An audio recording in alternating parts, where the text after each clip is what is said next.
Hey Bryce, what are we doing? We are heading out on a bike ride, just a couple miles up a local trail in the trees here. So there is a trail sign here. Gonna take a look at it. So this is kind of the general area that we're in. Luckily for us, someone has scratched out all of the spots that we kind of need to be aware of. But basically we are riding this trail, and then we're gonna ride it until we come to the boundary of Mount Rose Wilderness, because bikes are actually not allowed in wilderness areas. Gotta do all that bike maintenance before we head out so that we make sure we don't have any mishaps while we're out on the trail. On, backpack, on. Weird chin mask in case we run into people, on.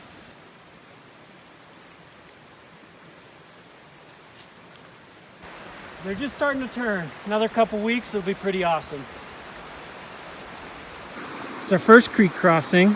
And we're gonna cross going through the water using these rocks rather than around it, so that we don't destroy any of this awesome vegetation.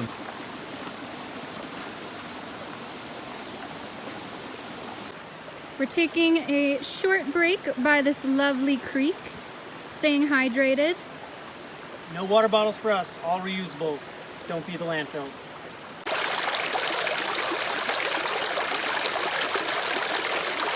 So folks, we have made it to the end of the line. We are at the border with Mount Rose Wilderness.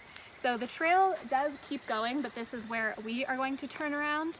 You can't really continue riding your bikes in wilderness areas, and wilderness can be kind of confusing. It's, wilderness with a capital W has a lot of legalese and a lot of things like that tied to it. So we did actually talk to our friend Nora from the Friends of Nevada Wilderness last week, and she let us know a little bit more about what wilderness actually means.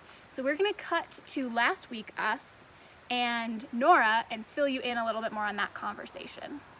Well, my name's Nora Richter, and I work for Friends of Nevada Wilderness. First, I want to acknowledge that there have been humans and people living on and utilizing the land here in the United States for thousands and thousands of years. And so when we talk about wilderness, it's within our current public lands management system. And that system really has only been around for about 150 years. So within that system, wilderness is the highest level of protection that a land can receive. And wilderness is protected and preserved for the integrity of the habitat and the ecology of that specific area. Wilderness is a great place to go to camp and to hike. It's a great place to hunt and fish and just recreate in general. It's a really nice place to go to recharge and experience solitude. All right, so we're gonna walk a little bit past the sign just because there's some really pretty aspens up here that we want to check out. Beautiful. You're starting to get the colors of yellow and things in here. It's an amazing wilderness area. That was actually one of my biggest questions, talking to Nora, is what are some of the things we can do to protect these areas, these wilderness areas? And I was really excited to hear what she had to say. Perfect. One thing that we're all facing right now is invasive weeds. Invasive weeds are a huge issue. They degrade the habitat and the integrity of the outdoor spaces that we go to use and to recreate. And some of the ways that we can help that is by cleaning ourselves, cleaning our clothes, our shoes, our dogs, our pets. There's all kinds of ways that we can help stop the spread of invasive weeds. A great way to get involved is to become a member. Some people like to donate their time, and some people prefer to donate money. Both are great. Another way that everyone can get involved is to vote in your local elections. And of course, follow us on social media and sign up for our e-newsletter.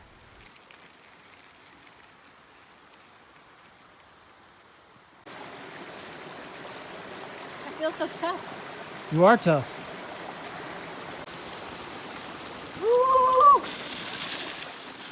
Oh. This part is a little skinny, and full disclosure, I am not the best mountain biker in the world. I'm still pretty new at it. So I'm gonna get off and walk this part, and there is no shame in that. There's nothing wrong with that. You can still be new and a beginner at something and go out and enjoy these places and enjoy that activity.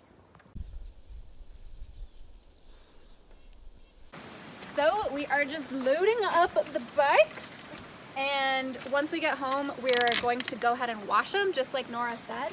That way they are already ready to go for the next time we go out on a bike ride.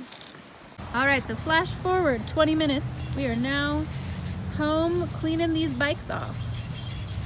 Trying to get rid of all those invasive species. Yeah. We'll get our rag in a second and wipe them down and get all those seeds out and stuff too. Bye, invasive species. Thanks for coming along. Appreciate you joining us on our ride today.